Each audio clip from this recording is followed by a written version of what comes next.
ఇప్పుడు అంత అవసరం లేని బిల్లుల కోసం మోడీ గారి ప్రభుత్వం చేస్తున్న ప్రయత్నం, మోడీ గారు పడుతున్న తపన చూస్తే ఒక పక్కన బాధ అనిపిస్తుంది. ఇంకో పక్కన జాలనిపిస్తుంది. ఇప్పుడు అంత అవసరమా అనిపిస్తుంది. ఇప్పుడు డీలిమిటేషన్ చేయాలనుకుంటున్నారు. డీలిమిటేషన్ అంటే ఇప్పుడున్న లోక్‌సభ స్థానాలని 543 నుంచి 820 వరకు 50% పెంచాలనుకుంటున్నారు.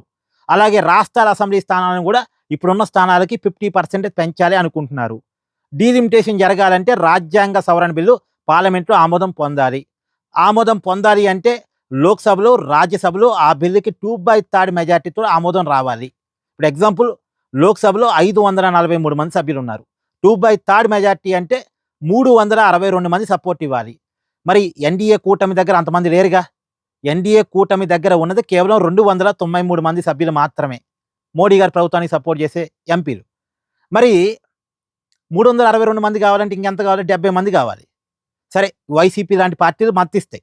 ఎన్డీఏ కూటమిలో లేకపోయినా వాళ్ళు సపోర్ట్ చేస్తారు. అలాంటోళ్ళు కొంతమంది కలిపినా 300 మందికి చేరతారేమో. ఇంకా 60 మంది సపోర్ట్ కావాలి. 60 మంది సపోర్ట్ కోసమే తృణమూల్ కాంగ్రెస్ పార్టీ నుంచి 20 మందిని లాగారు. ఉద్ధవ్ శివసేన పార్టీ నుంచి 6గురిని లాగారు. శరద్ పవార్తో మాట్లాడి పెట్టుకున్నారు. డీఎంకేతో మాట్లాడి పెట్టుకున్నారు కొద్దిగా ఇండైరెక్ట్‌గా అయినా కోఆపరేట్ చేయమని. తర్వాత సమాజ్వాదీ పార్టీ నుంచి 25 మందిని లాగటానికి ప్రయత్నాలు చేశారు. కాకపోతే అంతలోకే అయోధ్య రామాలయంలో నిధుల దారి మళ్లింపు ఇష్యూ బయటకొచ్చింది. ఆలోపే జంజీ పోరాటం ఒకటి స్టార్ట్ అయింది. ఈ 2 ఇటు వల్ల ఈ పార్టీలను చేర్చడం, ఎంపీలను లాగటం ఆగిపోయింది.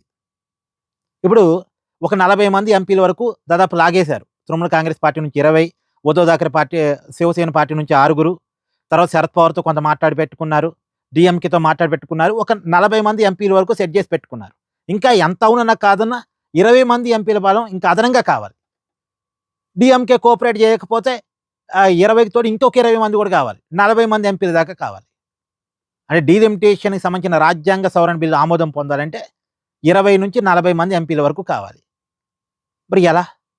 అందుకని కాంగ్రెస్ పార్టీతో మాట్లాడుతున్నారు. మీరు కూడా సపోర్ట్ చేయండి.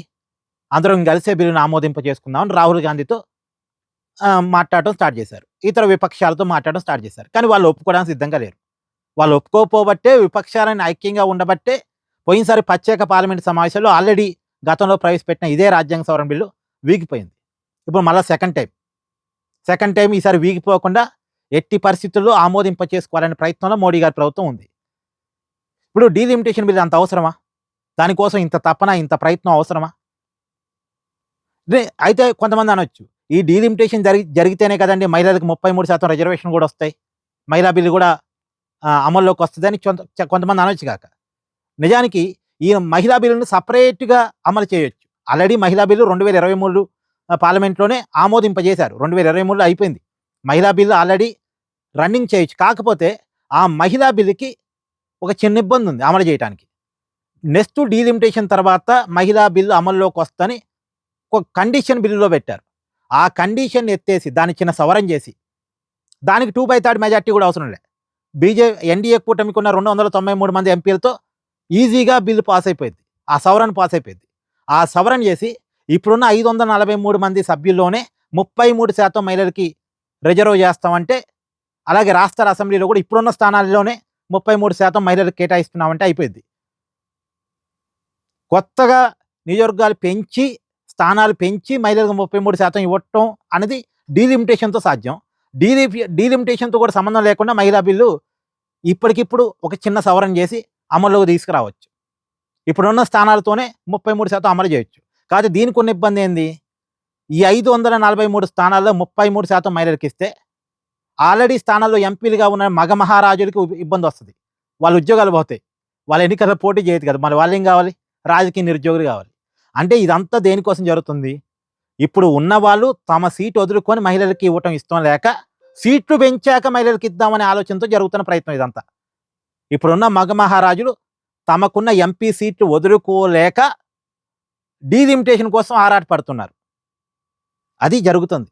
నిజానికి మహిళా బిల్లు కనుక అమల్లో తీసుకురాదలుచుకుంటే చిన్న సవరణ చేసి అమల్లోకి తీసుకురావచ్చు. ఈ రోజు నుంచి అమల్లో చేయొచ్చు. కానీ అది జరగట్లే. డీలిమిటేషన్తో లింక్ పెడుతున్నారు. డీలిమిటేషన్ కావాలంటే రాజ్యాంగ సవరణ బిల్లు కావాలి. రాజ్యాంగ సవరణ బిల్లు ఆమోదం పొందాలంటే 2/3 మెజార్టీ కావాలి. దానికోసం విపక్షాలు కూడా ఒప్పుకోవాలి. దీనికోసం మోడీ గారి ప్రభుత్వం తపన పడుతుంది, ప్రయత్నం చేస్తుంది, అందరితో మాట్లాడుతుంది, పార్టీలను జీలుస్తుంది, రకరకాల ప్రయత్నాలు. ఇప్పుడు ఇంత కష్టం అవసరమా?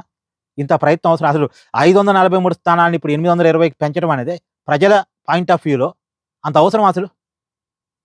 ఇప్పుడు ఎంపీల సంఖ్య పెరగటం, ఎమ్మెల్యేల సంఖ్య పెరగటం, ఎమ్మెల్సీల సంఖ్య పెరగటం, రాజ్యసభ సభ్యుల సంఖ్య పెరగటం, ఈ రాజకీయ ఉద్యోగాలు క్రియేట్ అయితేమో కానీ వాళ్ళకి సెక్యూరిటీ, వాళ్ళకి జీతాలు, వాళ్ళకి అలవెన్సులు, ప్రజల నెత్తి మీద ఎంత బడ్జెట్ పడిద్ది? ఇప్పుడు అంత అవసరమా? మీరేమంటారు కూడా కామెంట్ చేయండి.